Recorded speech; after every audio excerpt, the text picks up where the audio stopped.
Hi, family. Thanks for watching. Today we are revisiting our 7 yeast strain experiment. We have had it brewing for about 3 months, even after our first month test. I think we were really surprised at how the yeast strands interacted differently with the mead. And we decided to mix things up and do a bit different and invited some friends over to do the taste test with us and give us their opinions. But of course, it was our first time filming a group and we didn't exactly have everything set up properly. Audio and video quality isn't, it's a bit subpar. You're going to see me do a quick style change after our intro into the 7 yeast testing that we did. Brought some friends with us. Hi! Hoping to get some variety in our explanation of flavor and taste, and hopefully we have some friends with better palates than us. Just be forewarned, it might taste a little alcohol-y, like rubbing alcohol. I think that's defined as footy, I don't know. This isn't mature mead. No. It's basically, Immature mead. yeah. Huh. Perfect. What is the juice that you add? The juice we added was like one of those Trader Joe's organic, 7 types of juices into one type 7 of types thing. of fruits and vegetables into one. Okay, so these are our 7 yeasts. This is the Premier Blanc we have. We have a Rouge, the EC 1118. 1118, and then the Cootie, which is not actually pronounced that way, but Cooties.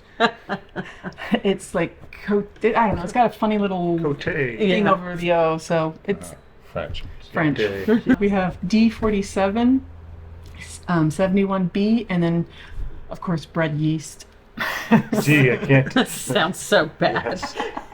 There's no preconceptions here. There is no flowery, nothing's fancy. So then do we want to start with that one and then Work our way up to fancy? Sure. Yeah.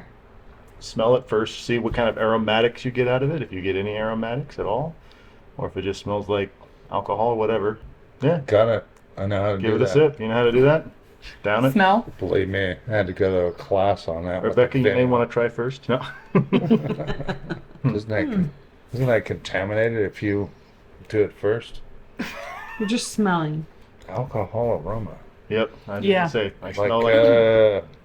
rubbing alcohol. Yes, exactly. Well, not only that, what makes bread yeast is all the bacteria in it. Like, that's what helps the bread rise and everything like that. There's supposed to be a lot more bacteria, and not bad bacteria necessarily. Is that it? Is Sure. that I it? smell. I Sure smell. about that, huh? I smell more of the juice than the alcohol. Really? But everybody has different noses and different taste buds. That's why we're all here doing this. Give it a little sip.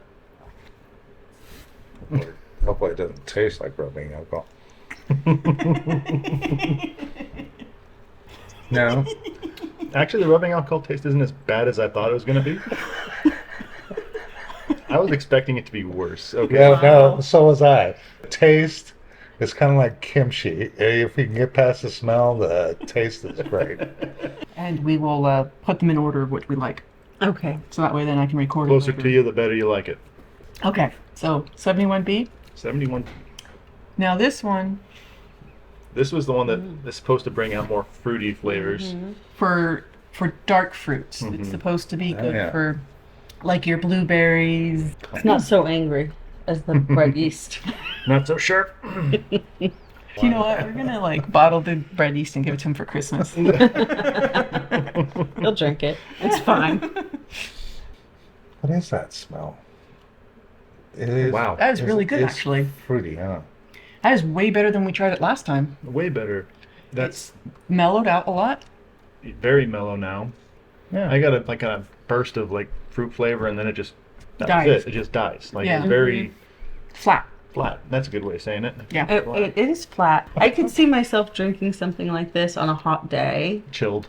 Very chilled. Yeah. When you don't want anything super sweet, but just a tad sweet and just a little refreshing.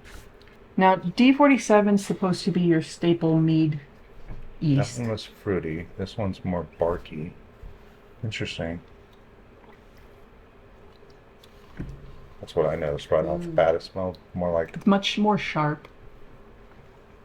like almost the exact opposite of 71B. It's super sharp. It's, Mm-hmm. Whereas the 71B may be a little flat and Yeah. lacking complexity. This is very kind of burst in your mouth. burst in your face, kind of. Yeah, burst. It's very aggressive. But definitely has an aftertaste. It hangs a little bit longer It for hangs, sure. Yeah.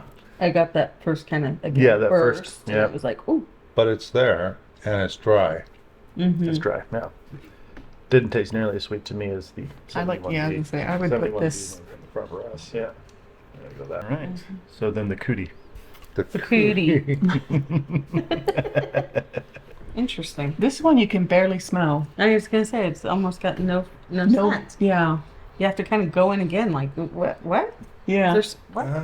I think smell, it's kind smell of bark. flowers in this one. I think interesting. it's more bark like that one, only it's just not as strong, but that's what I'm thinking.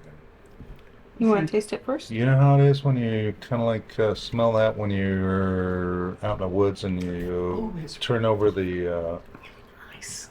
moldy bark that's on. Oh wow. That's really nice. Mm-hmm. Oh my. You were talking about summer wines. Mm-hmm. That. Oh, that's easy. Yeah. That's Mhm. easy. It's almost like the 71B, But aged. but Calm. Smoother. layered, more layered, Yeah. Yeah. stronger. Yeah. It has like a Fruit. valley almost. Like if you hit first a little bit, like you get hit up in front, but not as strongly as you would with the D47, and then it kind of mellows out like it does the 71B, and then it finishes off nicely. That is actually really smooth. That's and really it's smooth. good flavor. And there's not a whole lot of smell to it. Not as strong as the others, but I don't know. Tastes really Tasted good. really good. Yeah. Yeah. Yeah. All right. That's good. The EC 1118. This actually has a more of a fruitier smell than the Oh yeah. Mhm. Oh yeah. last one. Mm-hmm. Now it's almost like back to the bread yeast in Mhm. for me. Interesting. Oh yeah. Yeah, that one's. Yeah, it smells just as strong. I know. It's like. It's very close. The bread yeast. This is gonna sound weird, but it's like a warmer smell to me. But they're both Really. footy the same. Yeah. Footy. Almost like bad foot smell. I think the footiness refers to like the bacteria still in it Right. Yeah. or something. I'm not terribly certain. Oh, but the taste is dramatically different Yeah, to the bread yeast. It's much smoother than the bread yeast. The bread yeast made me literally pucker. Oh, this is lightweight. Huh. I'm not a big fan of this one. I feel like the EC 1118 needs to have bubbles. If that had bubbles, that is like it. Well, I mean, it just got a champagne taste. Yeah, basically, it reminds me of flat champagne. Mm-hmm. If you've been like like because I don't drink very fast, so I'll pop open the champagne, put the cork back on, put it in the fridge, and take like a week to finish They're it. gonna talk about you in the comments. Don't tell people such nasty things. All right, let's go rogue. Okay. Let's go. Go rogue. This is the rouge. Wow, that is definitely fruity smell. Yeah. I don't smell much. I don't don't really smell smell much. too much of it. Anything with that one. Oh, It's very, very light, but it does have a fruity yeah. scent. Pretty smooth taste or smelling. How does it taste? It's smooth. Want me to do it before you say anything? Am I the only one that didn't like it?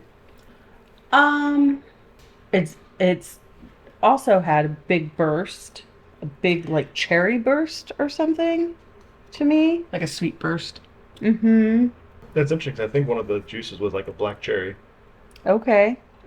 And I didn't necessarily taste Neither. that in the other ones as much. Well, I like that one. I like it too, but I also agree that it's also a little flat. I mean, it's just like a little burst, but it doesn't have a strong aftertaste or anything like that. Like you could certainly really. sip on it. Yeah.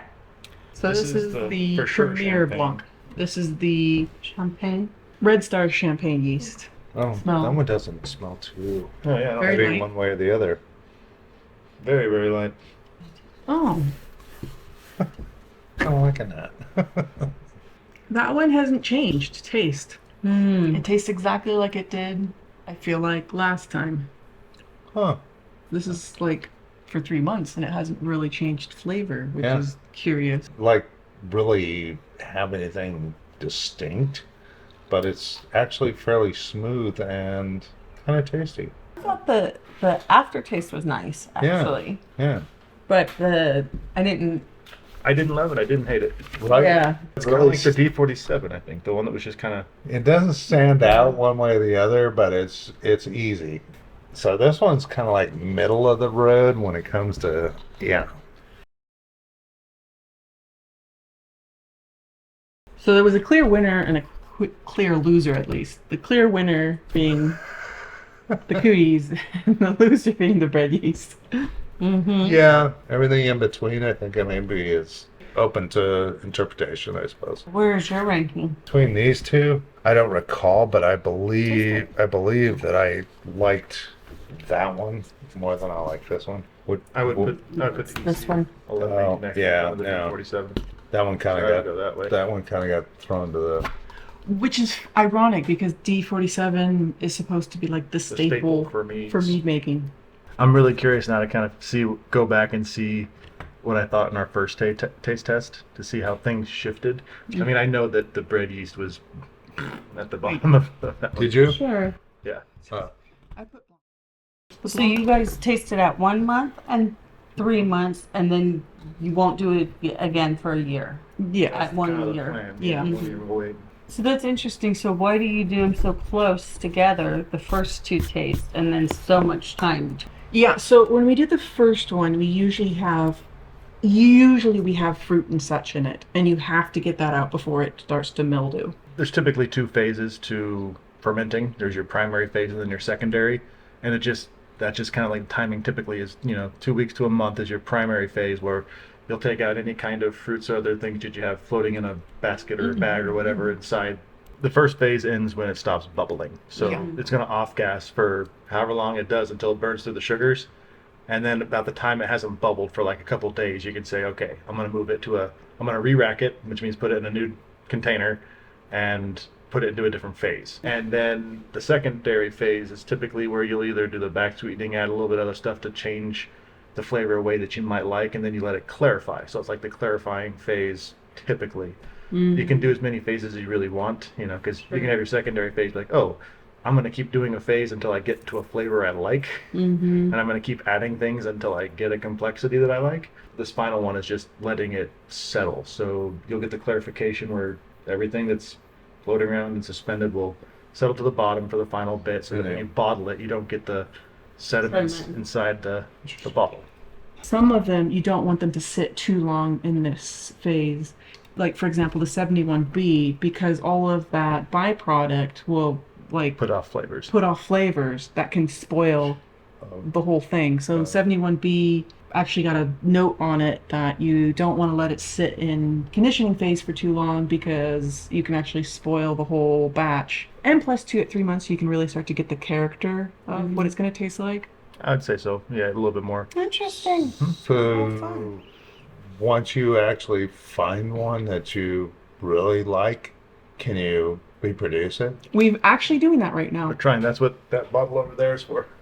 Does temperature affect mead? Yes. The way wine it does wine? Well, it can impact the yeast.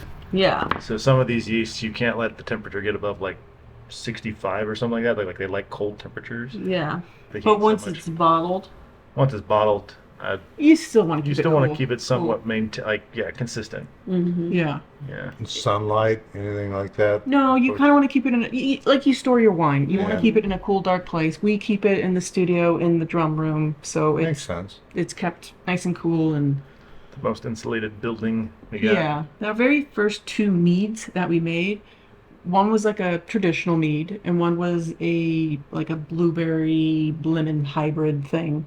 I And think we tasted that. I think you might have brought some over or yeah, something. it was that really was good. Awesome. Yeah. But as we told you then, like, we cracked those open after the first month or whatever, and it was disgusting. It was that super footiness was that very- you guys yeah. experienced today. Footiness. And we thought we had ruined all of our mead, and so we were ready to throw it out.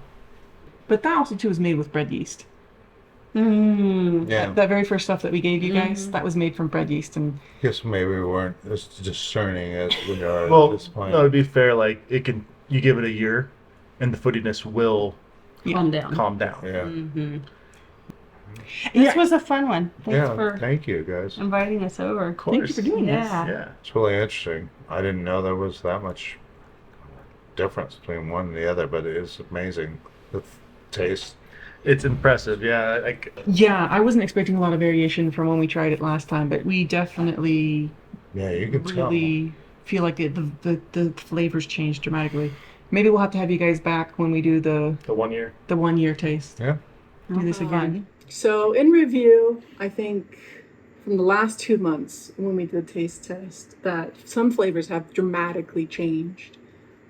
Yeah, there still needs some more time to calm down, but I think one thing with us bottling it now and just having it sitting at this point, one of the things we talked about when we first started this was our opinions of, what did we think was going to happen? Was it going to go dry? Was it going to be sweet?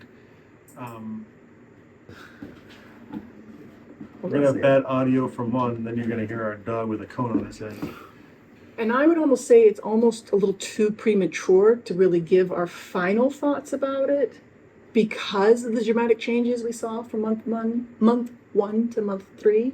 That I feel like in a year's time when we go and review all of them again, that we're going to find our opinions changed. There's definitely sweetness to some that aren't in others, but I wouldn't by any stretch of the imagination say it was sweet to the liking that we usually like our stuff. Yeah, we'll definitely be exploring how to fine tune our back sweetening techniques. But this wasn't really necessarily just about the sweetness. This was more about like learning about yeast. Yeah, and how it changed the flavor.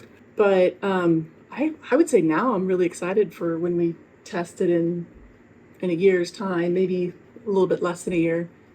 Anyway, Thanks for watching. thanks for watching. Please like and subscribe.